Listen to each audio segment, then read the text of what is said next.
in the great city of Fayetteville, North Carolina. Amen. I want you to point your hands this way and say, Pastor Cheryl, preach the word. Pastor Cheryl, reach us with the word.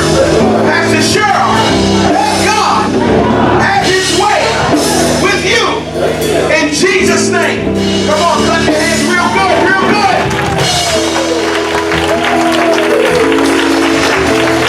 Amen. While you're clapping, come on, can we clap our hands for Jesus? Come on, can we give our God some praise like you really mean it?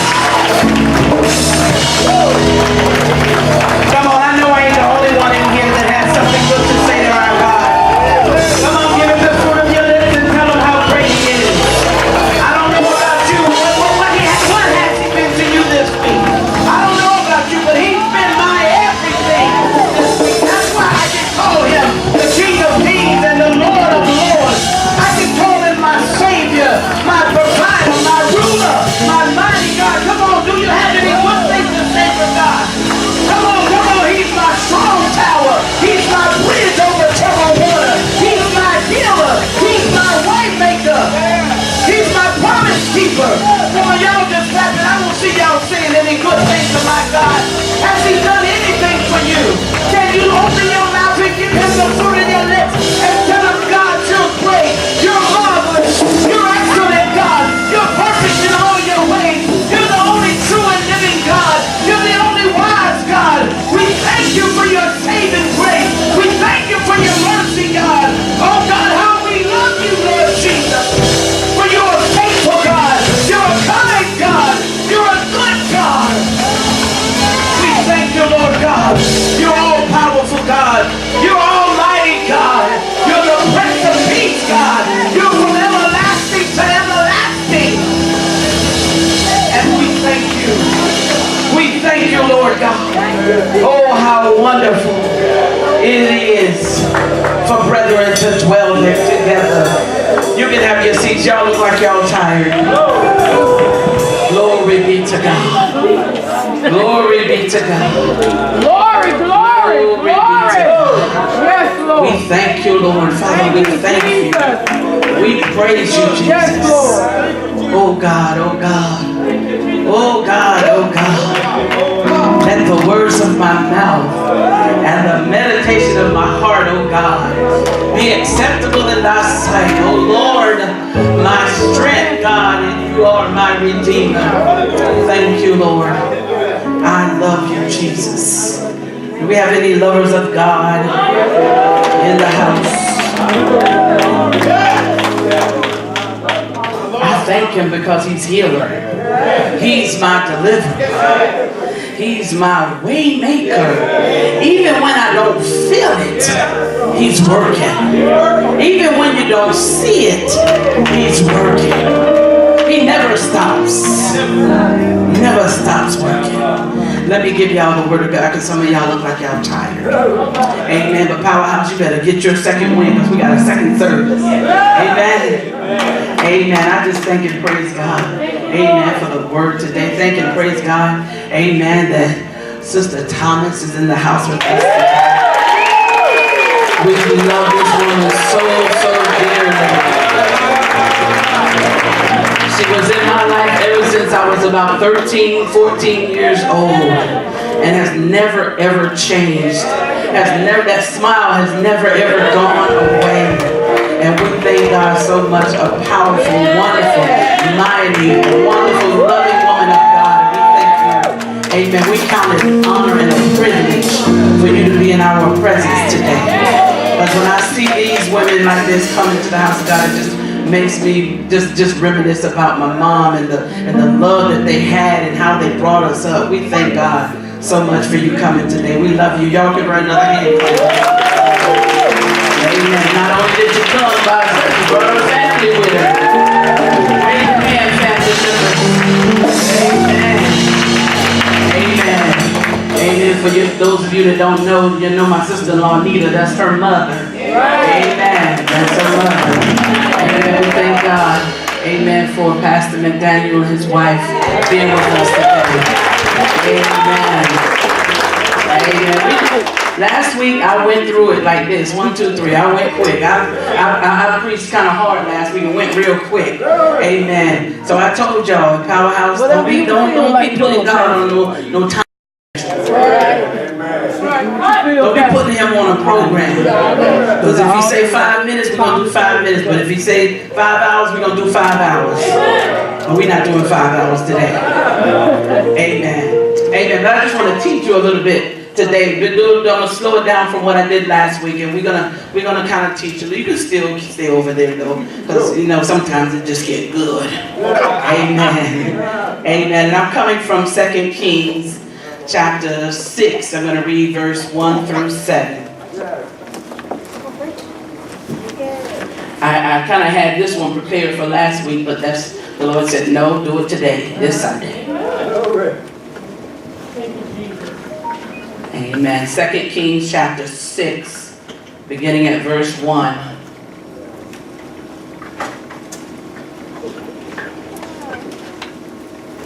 Amen. When you get there, amen. Let it be known by saying amen. Amen. Amen. That sounds like the majority of the folk. Amen. 2 Kings. I want everybody, if you don't have a Bible or don't on your phone or whatever, I want everybody to see the Word of God. I want everybody looking at it. Yes. Amen. Share with somebody if you don't have the Bible.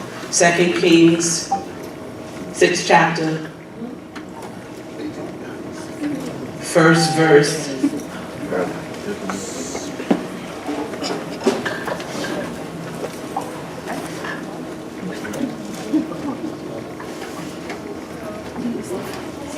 Amen. Amen. Amen. 2 Kings 6th chapter. Everybody got it? Amen. And the word of the Lord reads, and the sons of the prophets said unto Elisha, behold now, the place where we dwell with thee is too strait for us. Too small is what he was saying. Let us go, we pray thee, unto Jordan, and take thence every man a beam, and let us make us a place there, where we may dwell. And he answered, go ye. And one said, be content, I pray thee, and go with thy servants. And he answered, I will go. So he went with them. And when they came to Jordan, they cut down wood. But as one was felling a beam, or cutting down a beam, the axe head fell into the water. And he cried and said, alas, master, for it was borrowed. And the man of God said, where fell it? And he showed him the place. And he cut down a stick and cast it in thither. And the iron did swim. Therefore he said he, take it up to thee. And he put out his hand and took it up. I want to read verse 5 through 7 again. But as one was felling a beam, as he was cutting down this beam, this stick, this tree, the axe head fell into the water. And he cried and said, alas, master, for it was borrowed. The man of God said, where fell it? And he showed him the place. And he cut down a stick and cast it in thither. And the iron did swim. Therefore he said, take it up to thee. And he put out his hand and he took it. Now I have a question for you. How many of y'all have ever read something in the Bible and it seemed like it didn't make any kind of sense?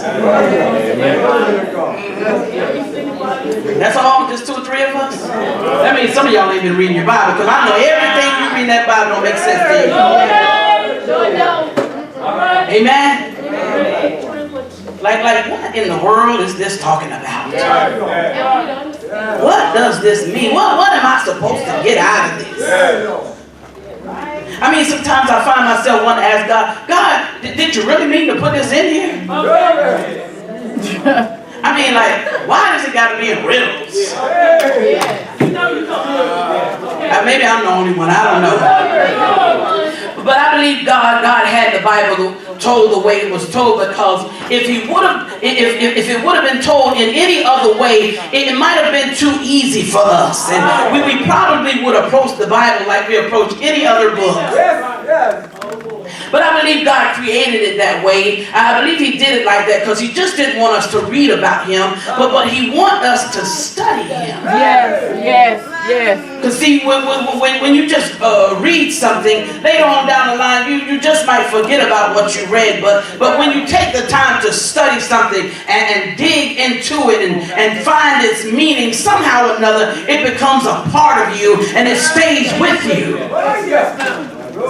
So I truly believe that the Bible was designed the way it was, or the way it is, because God wants us to study Him. God wants us to dig into His Word, to find interest in His Word, to dissect His Word until His Word become a part of who you are, and it stays with you.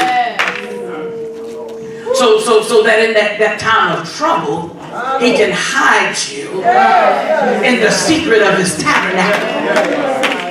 And the secret is in His Word. Amen? But as I begin to read this passage of scriptures, to me it was sounding like it doesn't even belong here, because it's about a piece of iron and an axe head falling in the water. And then it goes on, if you go on and continue to read the scriptures, it talks about something a whole nother total subject. So it seems like it don't even belong there. And so to me, this was a strange story at first, because what led me here, I was reading something called The Voice of God, learning how to discern or understand or hear the voice of God. I was reading a whole other little pamphlet I had, and it led me to this scripture. And I was like, what in the world does an axe head falling in the water got to do with hearing the voice of God? So I just began to start studying it. And as I began to search, I found out, and I came to understand that this story is full of prophecy. Yes, Lord. These 7 little verses here have a big, powerful message, because it's a message of the miracle of recovery and restoration. Yes, Lord. It's the miracle of recovery and restoration. And if any of y'all can remember, I told y'all at the beginning of the year, and I've been saying it over and over, that God said that this is the year of the arrival. And recovery and restoration is a part of that arrival.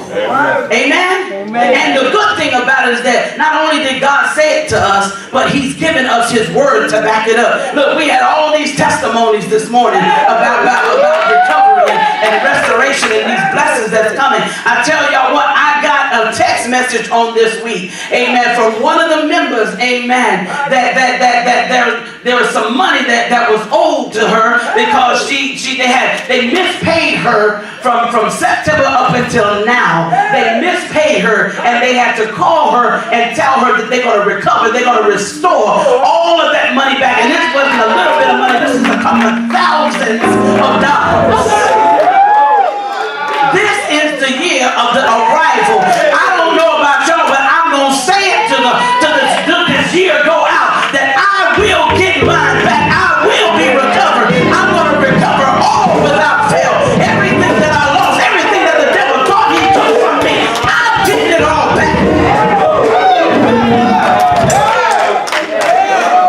My God. I don't know about y'all, but I'm going to get mine. I'm going to get mine. Yes, Lord. So this story here is full of prophecy, because it's a particular passage of scripture, or in this particular passage of scripture, the stick, where it says in verse 6 said, and He cut down a stick. This stick, or this branch, if you will, where it says right here that He cut down a stick and cast it in thither, and the iron or axe head did swim. Well, this stick here I want you to see this picture. I want to teach this to you. I want you to see this. This stick here typifies, or is a representation of Jesus. And the axe head is the representation of the power of God. It's the representation of his anointing, or the enabling of Holy Spirit. So you got the stick and you got the axe, okay? All right? Jesus or that stick representing Jesus, and the axe head representing the power of God. So here in these scriptures, there's a company of prophets here, and they are disciples of Elisha. Elisha had established a Bible school of young men from all over who felt the call of God on their life, and they came there to study under this miracle performing prophet. And they came to prepare themselves for a prophetic ministry. And so this group of young men, they continued to grow, and as they began to grow, they realized that the place where they were meeting at was getting too small to accommodate them. So they were burdened to build a bigger place. So this is where they said here in verse 1, he says, and the sons of the prophet said unto Elisha, behold, the place where we dwell with thee is too strait for us. So they were burdened now to build a bigger place. So this unnamed prophet that goes to Elijah, he asked him, he said, could they go down to the Jordan and cut down some trees so they could begin to build? And people of God, I'm here to tell you today that God is waiting for somebody. God is waiting for somebody to see the need for ministry work and just pour yourself into it. He's just waiting for somebody to make a sacrifice, to do what they can for the kingdom of God, for the kingdom of God to begin to progress. He's waiting for somebody to get away from the thought of things not being right for me here at this church, so I ain't coming back.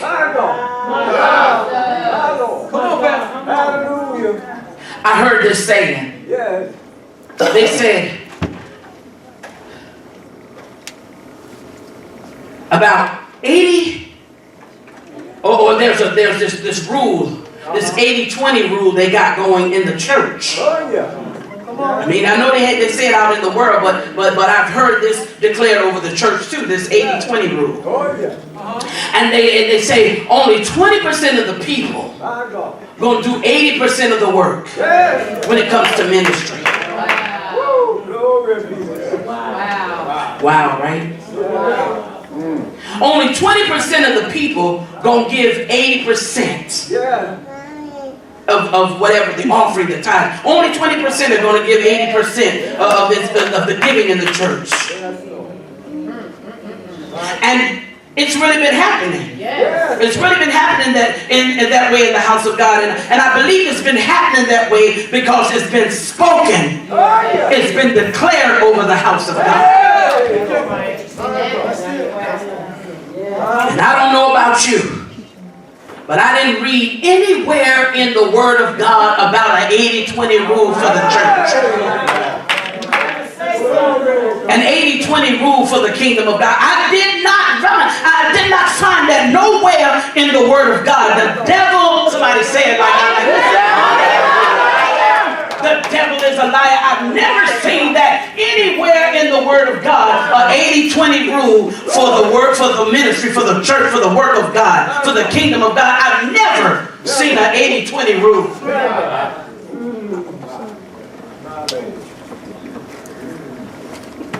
I will not believe that lie.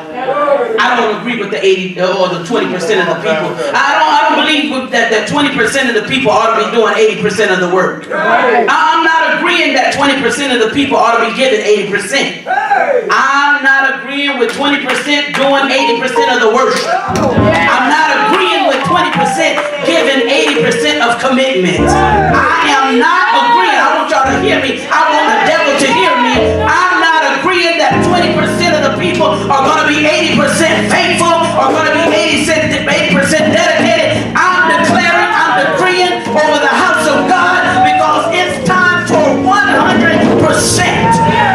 We don't serve an 80-20 God. He's 100% God. He gave Jesus, He gave us 100% of Jesus so that I can have access to 100% God.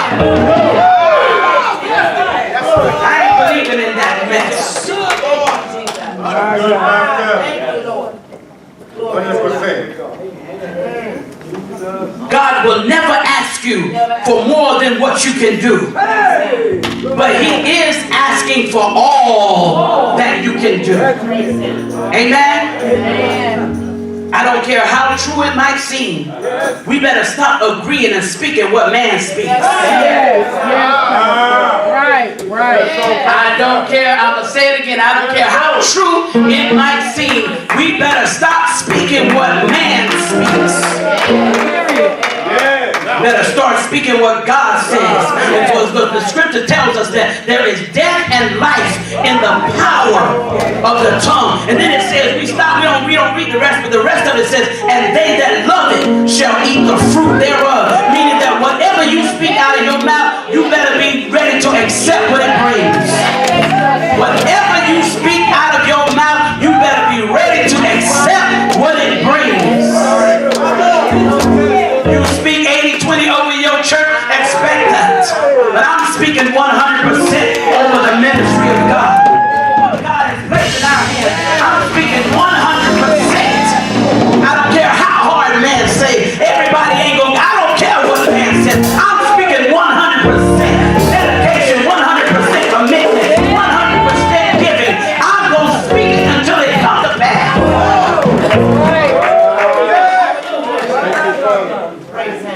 So these prophets here, they were excited about their plan. And they were ready to build, and Elisha told them to go ahead. But they realized how dependent they were on their master. They asked him to go with them. And let me share something with y'all.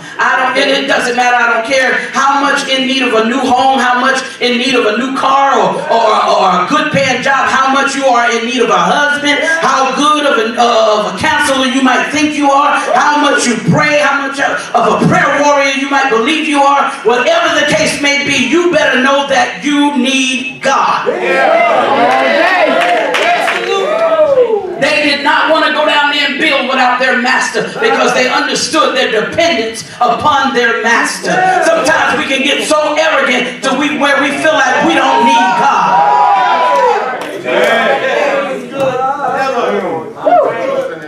You can't be a renegade and call yourself a follower of Christ. You cannot be a renegade and call yourself a follower of Christ. You know what a renegade is, right? That's somebody who will not obey rules, who will not follow principles. I'm me and I'm going to do what I want to do. You cannot be a renegade and call yourself a follower of Christ. If you're going to be a renegade, be a renegade. If you're going to be a follower of Christ, follow him.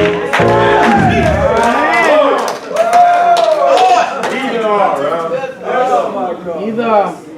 Doing whatever you want to do. I don't find the term renegade Christian in the Bible anyway. It calls you a disciple, a follower of Christ. Just look at your neighbor and say, I'm not going to be a renegade. I'm going to follow Christ. And so these young men told Elijah, we're going to build this new place, but we ain't doing it without you. And Elijah told him, he said, I'll go. And he went with them. And as they began cutting down trees, one of the guys' axe head fell off. Fell off the handle and it went into the Jordan River. And he lost his cutting edge of all service. He lost the very thing that gave him access to servitude. I want to say that again. And I really hope y'all are listening because I'm not preaching like that today. I'm trying to get something in your spirit. He lost the very thing. He lost access to the very thing that gave him servitude. That's good, Pastor. Yes. And without his axe head, all his effort was useless. Because now he had no power to cut down anything. That's good. Now he didn't lose the handle. So look at this now. From a distance, if he'd have kept on swinging, it might have looked like he was working like everybody else.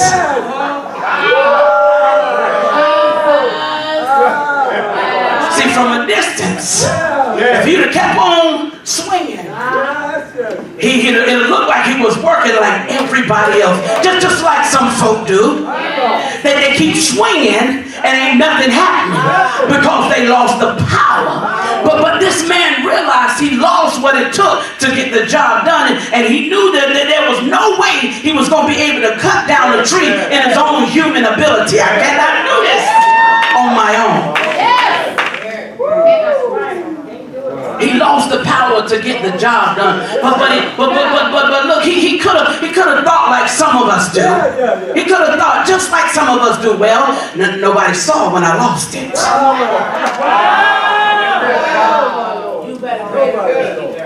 Wow. Nobody saw me when I walked out of the will of God. Nobody saw me when I went where I know I shouldn't have been. Nobody saw me when God told me to get up and pray and I laid right there in my bed and ignored God. Nobody saw me when Pastor called a fast and I never stopped eating. I kept on eating. Nobody saw me when I cussed that person out, when I know God was telling me to witness, or God was telling me to put my pride aside and humble myself. Nobody saw it. I could have kept on swinging. Woo, good stuff, Pastor. The axe head fell off.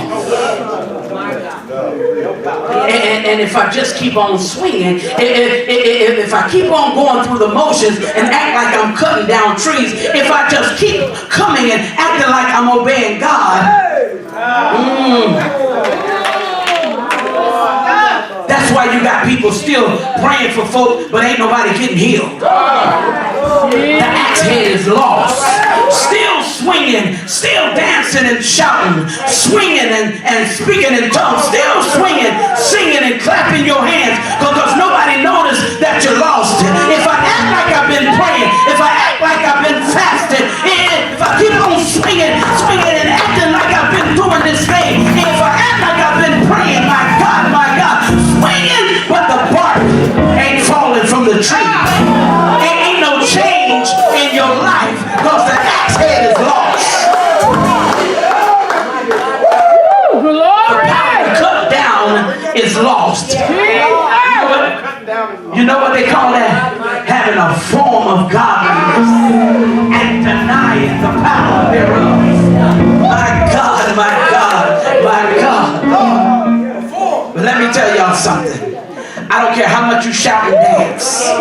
You didn't hit me right there. I don't care how much you shout and dance. I don't care how much you preach and teach. It doesn't matter how much you run and holler or look like you're working the works of God on the outside. If there's no essence, if there's no glory, if there's no presence of His power, the tree ain't falling. Holler at somebody and say, the tree ain't falling. Your hollering ain't gonna destroy no demons. Your dance ain't bringing down no stronghold. Your run ain't gonna run you into having a forgiving heart. Clapping your hands ain't gonna destroy your bitterness. Speaking in tongues ain't gonna stop you from sinning. It takes the power of God. My God. Because when folk are hungry, when folk are hopeless, when somebody is helpless and hurting, it's not about what you can do, but it's about what God can do. My God. You need to scream at somebody and tell somebody, we need God. I said scream at them, tell them, we need God. God. We need God. The man lost his power while working. My God. Jesus. Lost his power while he was working. But the good thing about it, he immediately, it was immediately, he did not waste no time. That's where we mess up at. When you recognize you, but let me tell you something, if you got Holy Spirit living down on the inside, conviction is going to kick in. And when you realize that you messed up, when you realize that you are not in place, when you realize that you are out of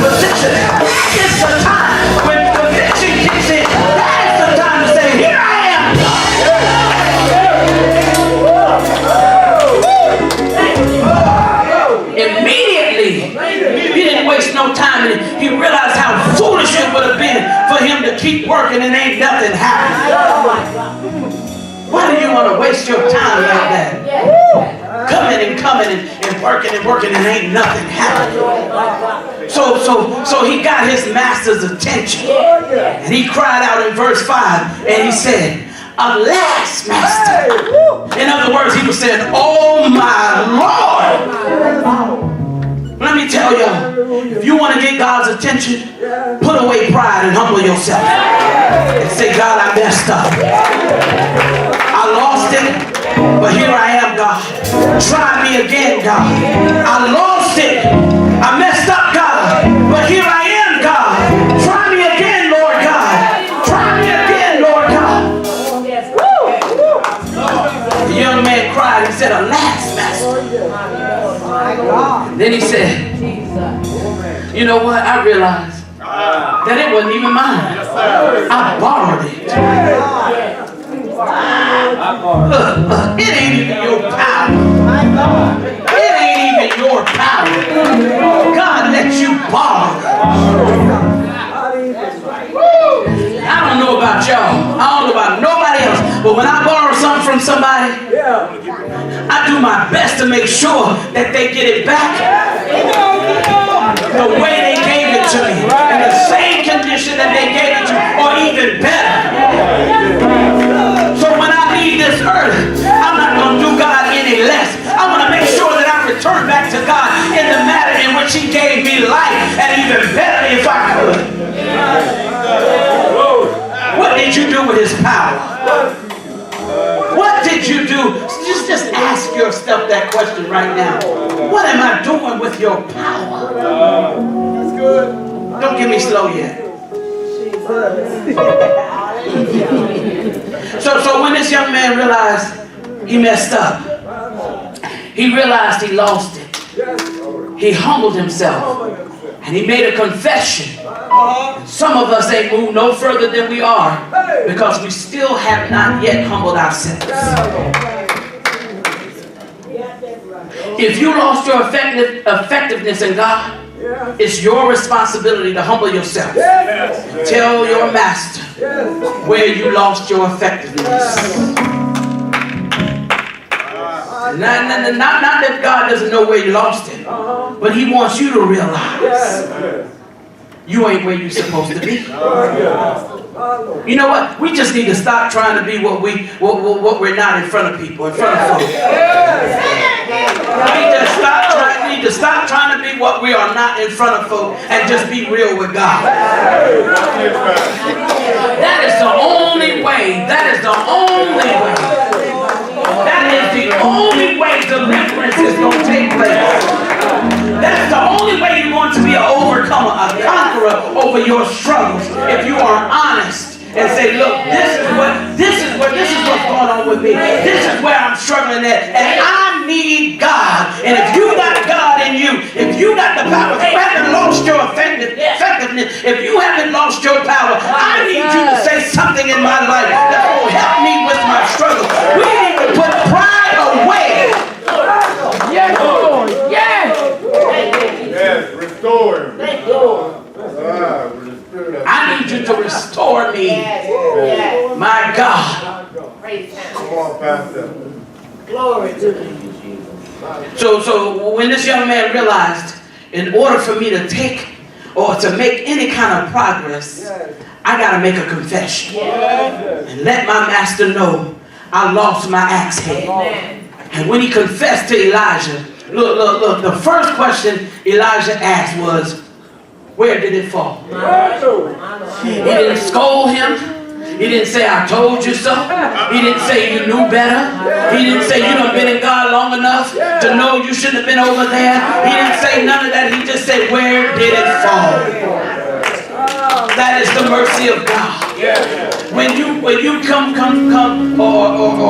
or confess or put your pride away and come to your brother and sister and you humble yourself and say, "Look, this is what happened. I lost it." And they begin to start saying, "Well, I told you so, and you should have known better. You've been in God." You need to go find the next person that has not lost, because that person have lost their axe head. You better go find the next person. Somebody that's going to restore you. Somebody that's going to help you recover your axe head.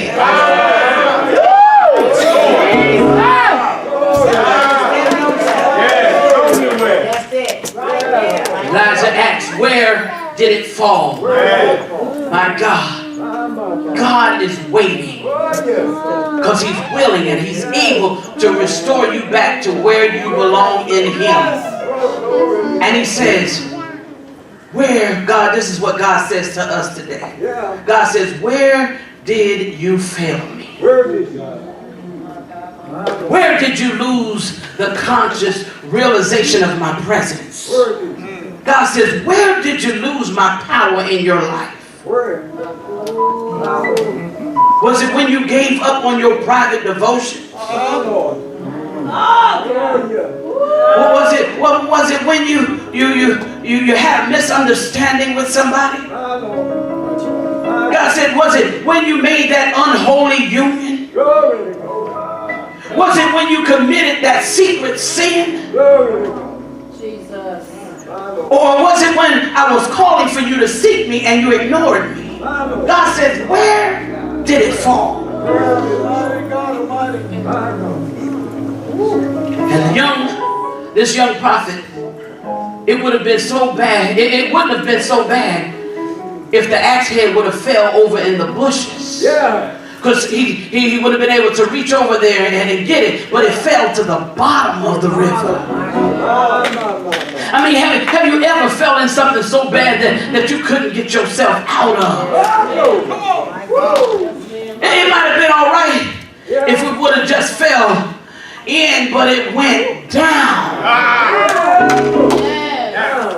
And sometimes we find ourselves saying, what happened?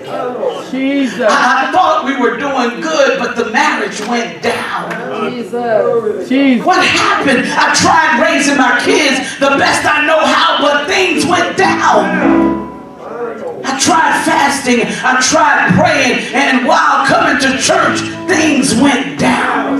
Right to the roof. I was doing all I know to do. And when I look around, everybody is still working. Everybody is still cutting down trees. But as soon as I made up my mind that I'm ready to work, ready to be who God has called me to be, my axe slipped away from me and it went down. Jesus! Woo, Lord!